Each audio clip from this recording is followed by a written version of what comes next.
আসসালামু আলাইকুম এভরিওয়ান। সবাই কেমন আছেন? এই তো আলহামদুলিল্লাহ। আমরা আল্লাহর অশেষ রহমতে ভালো আছি। তো আজকে আমি পুডিং শেয়ার করব আপনাদের সাথে। তো আমি অবশ্য ফার্স্ট টাইম পুডিং করতেছি। তো যার কারণে আমি এখানে দুধ নিয়েছি প্রায় ১ কেজির মতো। খুব ভালো করে দুধটা ঘন করে নিয়েছি।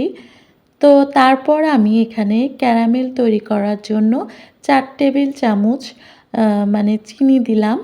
এই তো ফ্রাই প্যানে ক্যারামেল তৈরির জন্য আমি এখানে চিনি ইউজ করেছি আর একটুখানি পানি দিয়েছি যাতে করে ক্যারামেলটা খুব সুন্দরভাবে হবে আর হচ্ছে একটু সময় নিয়ে হবে, পুড়ে যাবে না। এ কারণে আর কি একটুখানি পানি মিক্সড করেছি। তো এই তো পানিটা মানে শুকিয়ে যাওয়া পর্যন্ত আ আমি খুব মানে নাড়ছিলাম আর ক্যারামেলটা যাতে পুড়ে না যায় এ কারণে একটু নাড়তে হবে।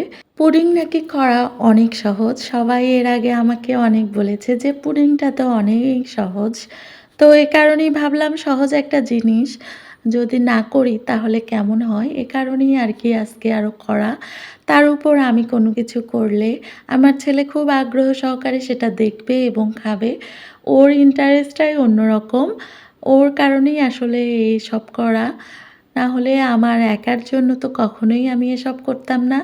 তারপরে এই তো পানিটা শুকিয়ে যাওয়ার পর ক্যারামেল কিন্তু মানে যে কালারটা আসা দরকার সেটা কিন্তু আসা শুরু করেছে। তো এই তো আর এই সাইডগুলোতে একটু সাদা, সাদা হয়ে আছে। তো আমি ওগুলো আ মানে চামচের সাহায্যে ইয়ে করে নিচ্ছি, উঠিয়ে নিচ্ছি।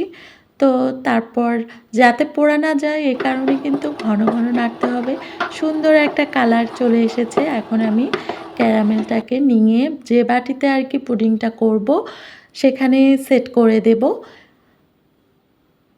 তো আমার ক্যারামেলটা মোটামুটি রেডি হয়ে গেছে। এখন আমি এই তো নামিয়ে সুন্দর করে রেডি করে নিচ্ছি।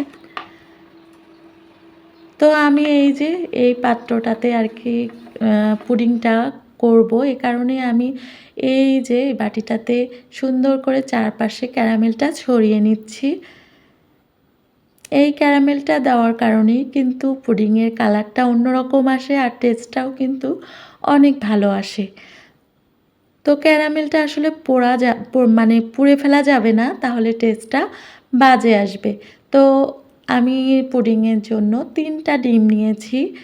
মানে পরিমাণ মতো ডিম নিতে হবে। কেউ ৪ টা দিয়েও করতে পারেন অথবা কেউ ৬ টা দিয়েও করতে পারেন, যার যা প্রয়োজন। সেক্ষেত্রে দুধের পরিমাণ একটু কম বেশি হবে। তো আমি এখানে ৩ টা ডিম নিয়েছি আর ডিমগুলোকে ফেটাবো এখন সুন্দর করে। আর এখানে ভ্যানিলা এসেন্স দিতে পারেন। তো আমার কাছে এই মুহূর্তে ভ্যানিলা এসেন্স ছিল না। এ কারণেই আমি ৩ টা হচ্ছে এলাচ, সাদা এলাচ গুঁড়ি করে নিচ্ছি। এই তো খুব সুন্দর করে গুঁড়ি করে নিয়ে আবার আমি এটাকে ছাঁকনি দিয়ে ছেঁকে নিব। যাতে করে আমার হচ্ছে আস্ত, আস্ত মানে মশলা যাতে না থাকে এ কারণে আমি ছাঁকিয়ে নিব। তো এই তো আমার গুঁড়ো করা শেষ হয়েছে। এখন আমি এই তো ছাঁকনি দিয়ে ছেঁকে নিচ্ছি।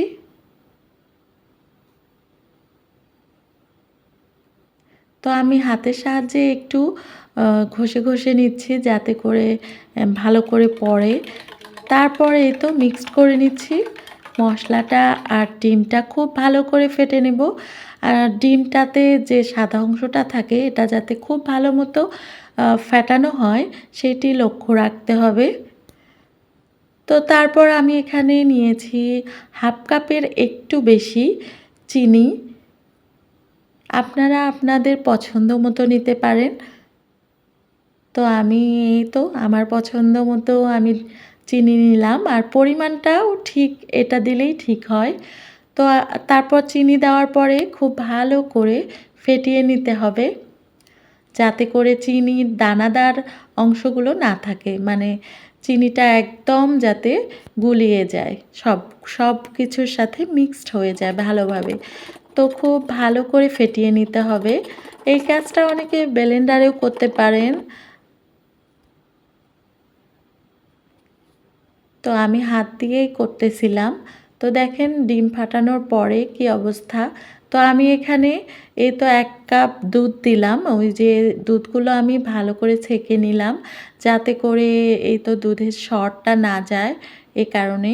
তারপর আরও 1/2 কাপ পরিমাণ দুধ দিলাম। মোট 1.5 কাপের মতো দুধ দিয়েছি আমি। তো দুধ দেওয়ার পরে আমার ধারণা ছিল যে এই বাটিতে হয়তো জায়গাই হবে না। তো তারপর আল্লাহর রহমতে কেন জানি জায়গা হয়েছিল। মানে আমি ভাবছিলাম বেশি হবে। তো বেশিটা আবার পরে করাটা একটা মানে সমস্যা। এ কারণেই আর কি চিন্তা করতেছিলাম। তো তারপর খুব ভালো করে ডিম এবং দুধের মিশ্রণটি মানে মিক্সড করে নিব। এরপর ছাঁকনি দিয়ে ছেঁকে নিচ্ছি। ছাঁকনি দিয়ে কিন্তু অবশ্যই ছেঁকে নিতে হবে, কারণ এই যে ছাঁকনি দিয়ে ছেঁকে নিলাম, এতে করে পুডিংটা কিন্তু অনেক সফট আসবে। আর যদি ছাঁকনি দিয়ে ছেঁকে না নেওয়া হয় তাহলে পুডিংয়ে মানে সফটনেসটা অতটা থাকবে না। তারপর আমি এই তো একটা বড় ফ্রাই প্যানে একটা পাতিলের স্ট্যান্ড দিলাম, তার আগে একটা হচ্ছে কাপড় দিয়েছি। তারপর বাটিটা বসিয়ে দিলাম। আর যেহেতু এটার ঢাকনা নাই, এ কারণে একটা এক্সট্রা ঢাকনা আমি ঢেকে দিলাম। আর আমি আগে থেকেই পানি গরম করে রেখেছিলাম। এখানে আমি বাটিটার 4 ভাগের 1 ভাগ পরিমাণ পানি দেব, যাতে করে পানি ওভারলোডেড না হয়ে মানে ফুটিয়ে যাতে পুডিংটার ভেতরে না ঢোকে, এটি কিন্তু খুব ভালো করে লক্ষ্য রাখতে হবে। এ কারণে আমি পানির পরিমাণটা বললাম 4 ভাগের 1।